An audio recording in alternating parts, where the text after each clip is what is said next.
Hello everyone, welcome back to the Storm 33. I am Tatiana. I am here to do our sermons for October the 28th, 2024. We'll be reading Acts chapter 14 in the New Testament, and Acts just means transition.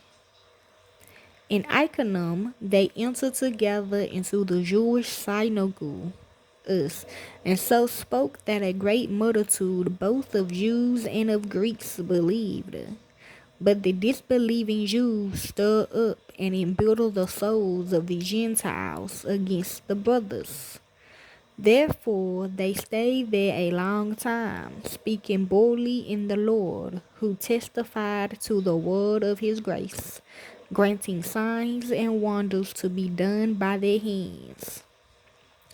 But the multitude of the city was divided, part sided with the Jews and part with the emissaries. When some of both the Gentiles and the Jews with their rulers made a violent attempt to mistreat and stone them, they became aware of it and fled to the cities of Iconium, Lycia, and Derbe and the surrounding region. There they preached the good news. Elisha, a certain man, sat impotent in his feet, a cripple from his mother's womb, who never had walked. He was listening to Paul speaking, who, fastening eyes on him, and seeing that he had faith to be made whole, said with a loud voice, "Stand upright on your feet." He leaped up and walked. When the multitude saw what Paul had done, they lifted up their voice, saying in the language of Lycaon, "The gods have come down to us in the likeness of men." They called Barnabas Jupiter and Paul Mercury, because he was the chief speaker. The priests of Jupiter, whose temple was in front of their city, brought oxen and garlands to the gates, and would have made a sacrifice along with the multitudes.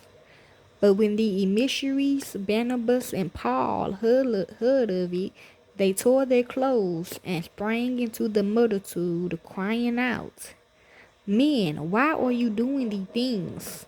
We also are men of like passions with you, and bring you good news that you should turn from the vain things to the living God, who made the sky, the earth, the sea, and all that is in them, who in the generations gone by allowed all the nations to walk in their own ways.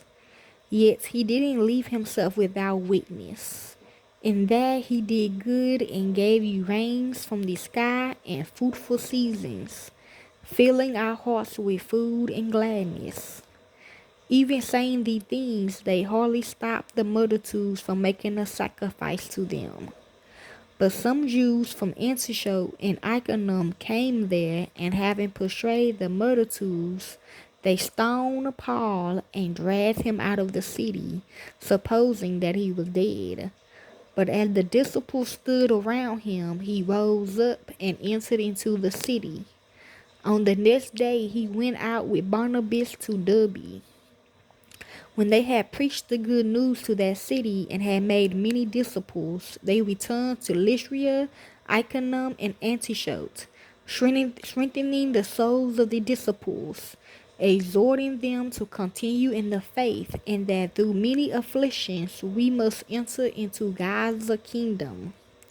When they had appointed elders for them in every assembly, and had prayed with fasting, they commended them to the Lord, on whom they had believed. They passed through Pisidia and came to Pamphylia.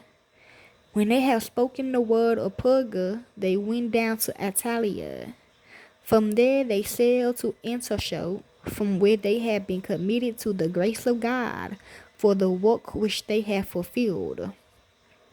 When they had arrived and had gathered the assembly together, they reported all the things that God had done with them, and that he had opened a door of faith to the nations. They stayed there with the disciples for a long time. And that is Acts chapter 14 in the New Testament. Enjoy.